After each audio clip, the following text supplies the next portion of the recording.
Hello and welcome to the FYP TV update on a sunny bank holiday Monday where I'm out in my garden sweating. It's not the only thing that's sweating though at the moment. Palace seem to be sweating, what with what's going on with the results and the lack of transfer activity.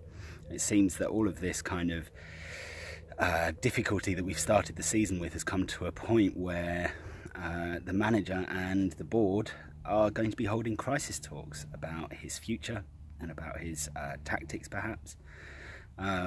Ideally this is one of those situations where it's the equivalent of the Dougie Freedman chat in the Bristol City car park, where it's got to a point where you want to understand what a manager's outlook is and maybe tell him that this isn't how it should happen. You know, 3 defeats in a row with a squad that while it is in need of strengthening, it's still good enough to be getting some results, especially more than a point in the last 3 matches.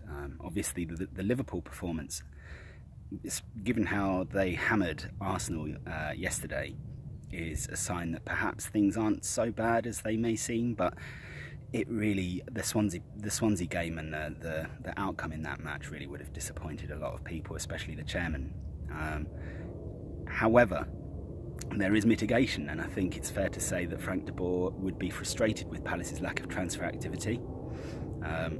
There is a need for a backup striker. If you end up losing Christian Benteke, then you're really stuck.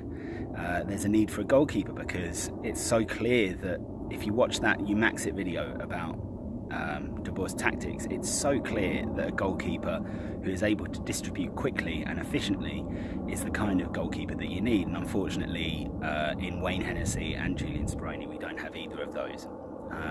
So there are mitigating circumstances, and you have to kind of take things as they come with these with this, but it's clear that the situation has got to a point where it needs to be fixed, and hopefully the news at the end of the day isn't that de Boer is gone, but that they've come to a conclusion as to how they're going to approach the next 5 days, with the transfer window closing on Thursday, and the rest of the season. Keep up with us on Instagram, Twitter, Snapchat, everything basically. We are all over the place, and if you like this video, hit the subscribe button. And yeah, we'll keep your eye on this feed, because there's going to be plenty to talk about in the next few weeks, I imagine. Cheers.